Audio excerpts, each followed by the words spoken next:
Hey there, I'm Joe Carter. If you've ever popped the hood and thought, where do I even start? You're in good company. Around here, we take the mystery out of car repair, one fix at a time. Whether you're a beginner or just looking to sharpen your skills, there's something here for you. Don't forget to like the video and subscribe if you're into learning without the headaches. All right, that's enough from me. Let's get into it. In order to make the right choice of low-frequency drive and the place of its installation in the interior of the car, you need at least a minimal knowledge of sound reproduction. Types of subwoofers. Many people know that if you put a low-frequency speaker on the table and connect it to the output of a stereo or amplifier, the bass it reproduces will be barely audible. This is because as the cone moves, the sound vibrations created by its front surface are summed up with waves from the backside that are out of phase with them.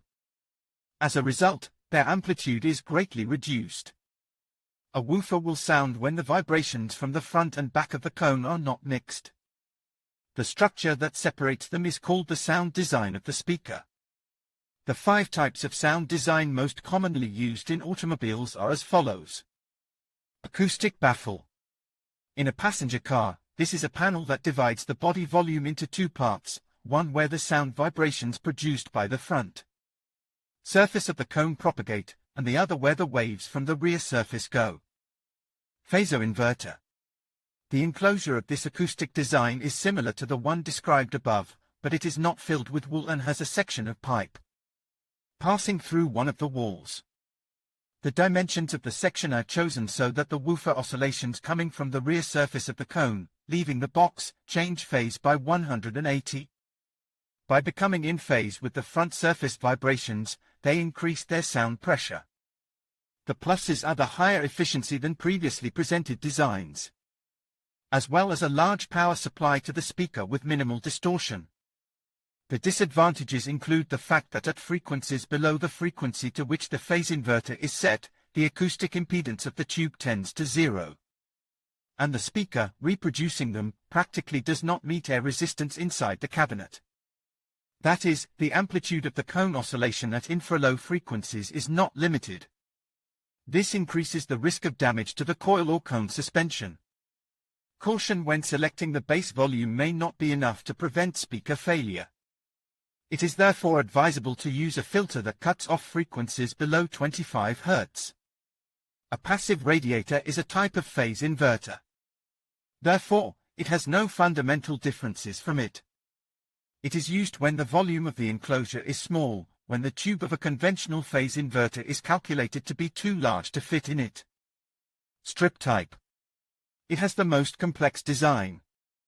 The body of the simplest subwoofer of this class consists of 2 compartments, on the partition between which the speaker is attached.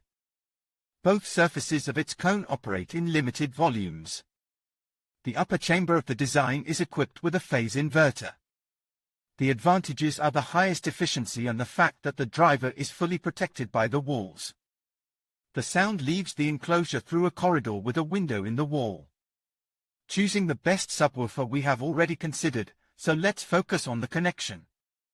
Active and passive subwoofer. All enclosure subwoofers are divided into active and passive subwoofers. Active subwoofers are distinguished by the presence of a power amplifier inside the enclosure. If you are wondering how to install an active subwoofer, we hasten to answer that an active subwoofer in the car is installed in much the same way as a passive one. Only their connection will differ. For those who do not know how to connect a passive subwoofer, we will provide schemes. The installed buffer is connected to the output of the amplifier with a multi-core copper wire of large cross-section. In contrast, the input of the active buffer is connected to the output of the amplifier or stereo with a shielded wire. The large cross-section wire is used to supply power. The choice of subwoofer and the place of its installation in the car depends very much on the type of car body. Hatchback and station wagon allow you to put any subwoofer inside, which cannot be said about the sedan. Sedan. Cars with this type of body are deservedly considered the most difficult to install a subwoofer. Install a subwoofer in a car with such a body. Better strip type or so-called acoustic screen. since only the trunk is available for this purpose. The subwoofer of the strip type should be installed in the trunk under the rear shelf. The sound output window can be connected to the opening to the car interior with a flexible plastic sleeve of suitable diameter. Often manufacturers complete strip loudspeakers with plastic tunnels. In conclusion, installing a subwoofer in your car by yourself is a rewarding project that can significantly enhance your audio experience. By following the steps outlined in this video, you can achieve professional quality sound without the need for expert assistance. Remember to take your time, gather the right tools, and ensure all connections are secure for the best results.